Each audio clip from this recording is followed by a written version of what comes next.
Today's video is sponsored by Camel City Mill. Do you ever have one of those days where you just feel like giving up, you know? That's a little dramatic. I mean, giving up is not an option. You have to kind of keep moving forward. How about, have you ever had one of those days where you are questioning the choices you make and the things that you do? That's where I'm at right now. Sometimes I wonder why I do the things I do. And by the way, Firestarter is available right now. The reason I'm telling you that, it has a lot to do with the story that I'm going to share with you. Levi and his family are on vacation. They're down at the beach. Well, we just put the Firestarter back on the website, and I was texting him to make sure that he had it all taken care of, which he did. And then I was looking at our website, and I'm reading through some of the reviews for the Firestarter. Now, the 5 for $60, that's 5 1.75 pound bags for $60 plus shipping. There are 97 5-star reviews.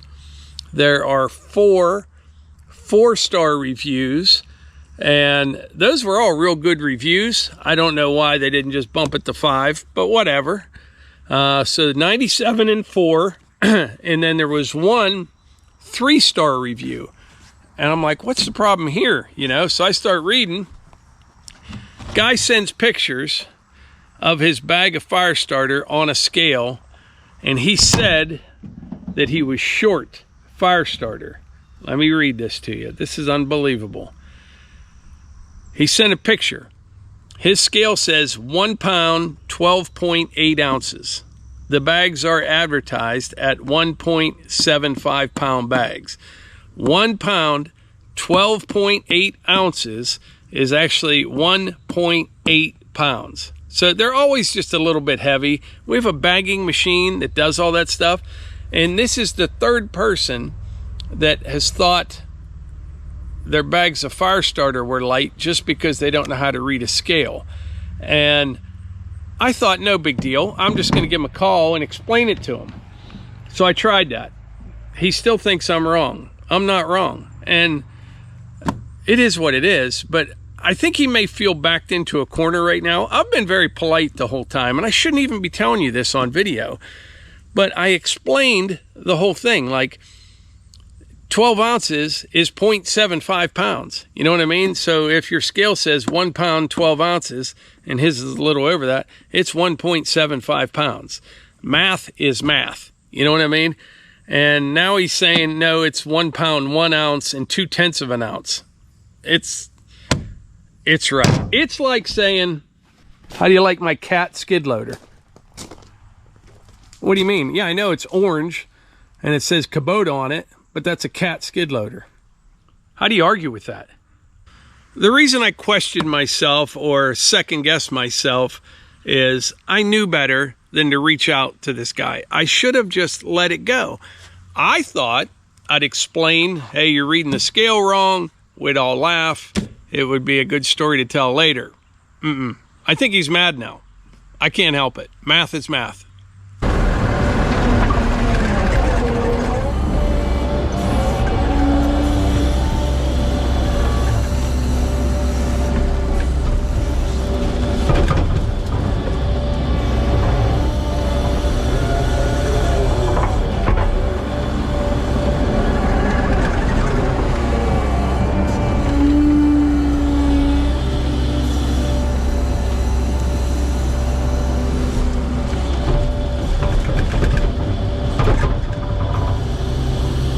So I'm down here by the pond now. I want to show you something.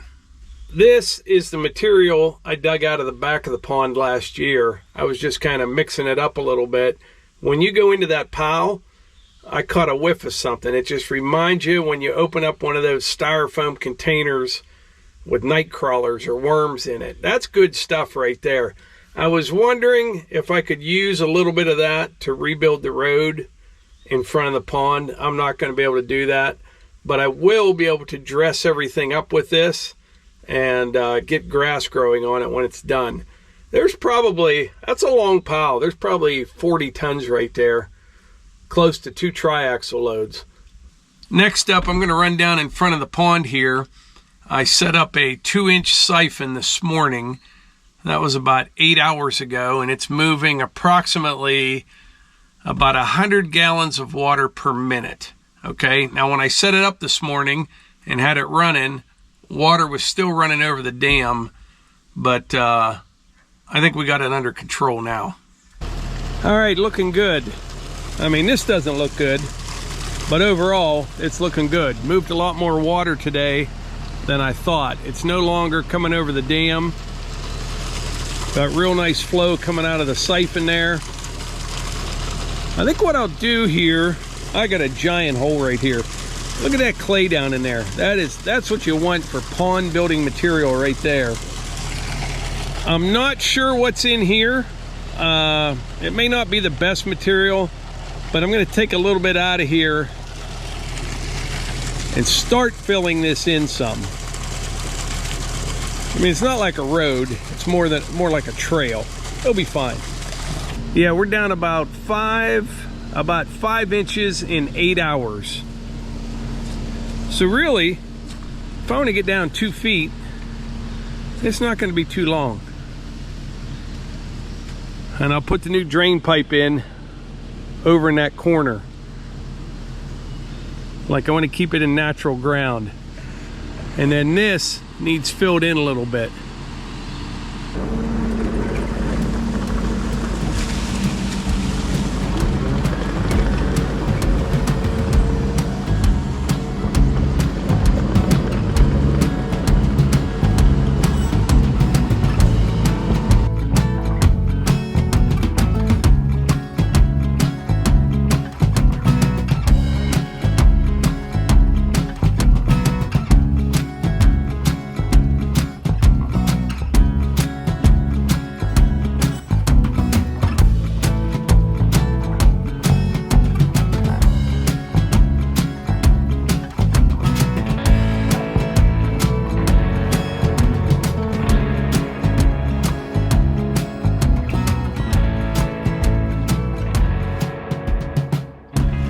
All right, I got a little bit in there, but I don't want to get too carried away. I need the excavator down here to kind of bench that in as I go and try to compact it a little bit.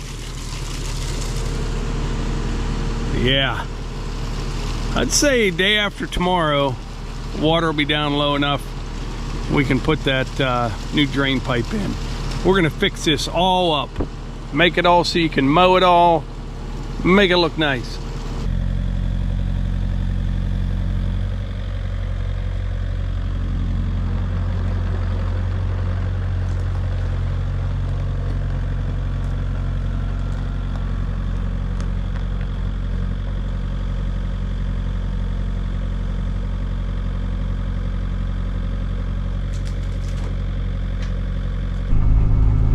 I'm back at the wood yard here. I was just checking the weather.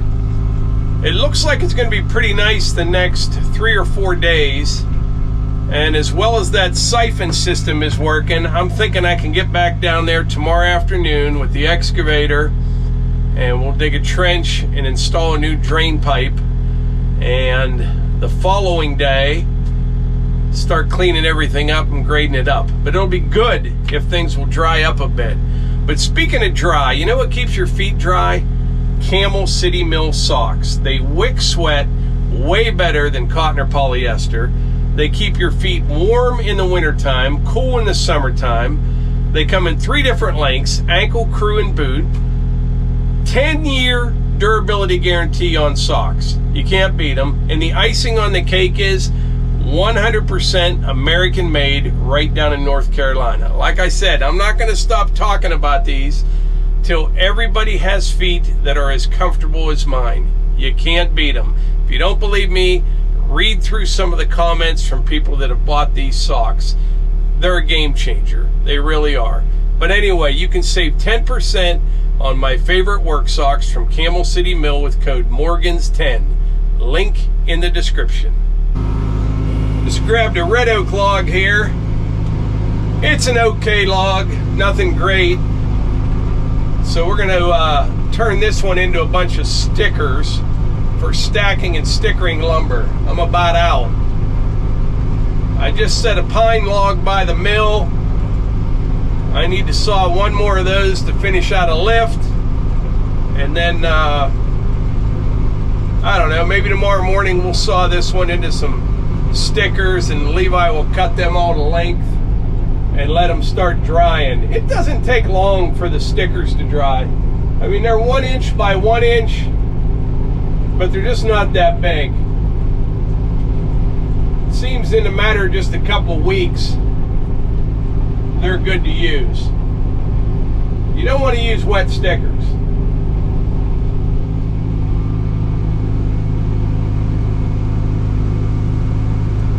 Now that one's probably a 10-footer at least. The stickers are 4 feet long.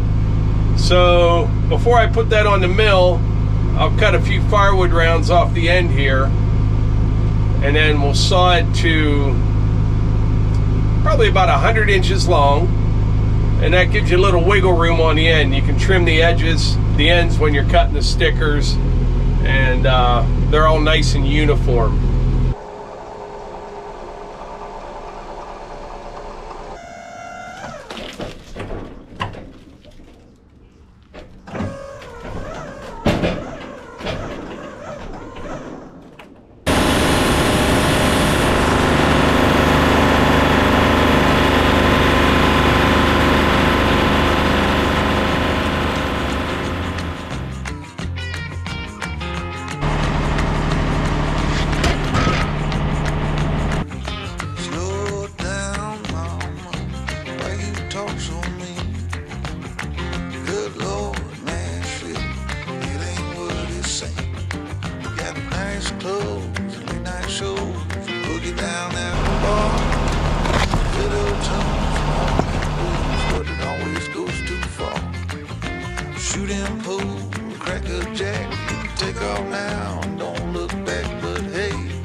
Come on now, mama, ain't nothing here so bad. You got fast cars, movie stars, party on the street. We're Mary Jane, good movie, take it down there. Double down, throw some dice, take off now, don't think twice. But hey, don't you wanna play?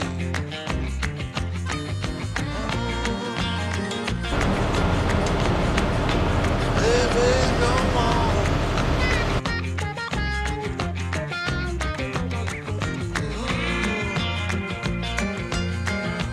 Tell me where you wanna go. But baby, I don't work down there anymore.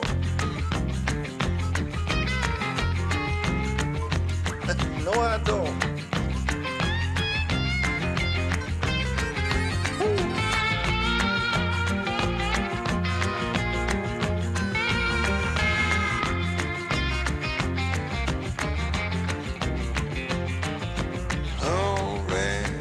All right, there we have 133 1x6s. That's 532 board feet of white pine.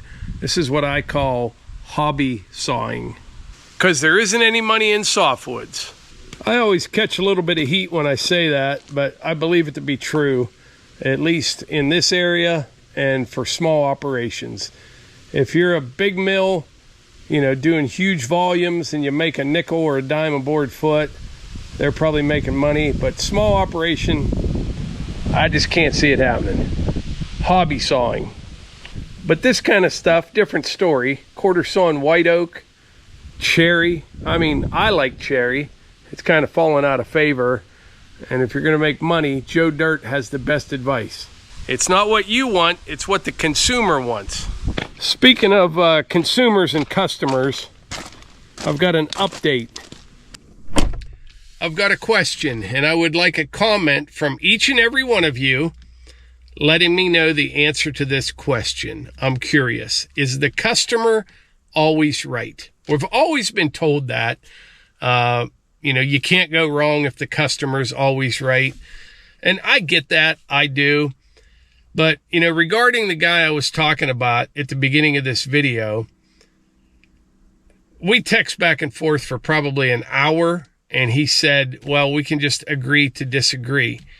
And it's just math. You know what I mean? It's not an opinion. I don't know. I should have just never reached out to him, is what I should have done. I mean, he left a review up there that is not correct. No matter how you shake it, his fire starter was over 1.75 pounds. And let me know, you know, next time I won't even reach out to anybody. They can believe whatever they want, but it's just strange. Like, no matter what. And, you know, I was talking the other day in a video about AI and all the stuff you see like on Facebook. None of it's true anymore. You know, I mentioned there was a Mike Tomlin. He's the coach of the Pittsburgh Steelers. And there's an AI generated picture of him carrying a child out of floodwaters in Texas. And there was a fake story saying he went to Texas to rescue people in the floods. And all these people in the comments, they believed it. I don't know.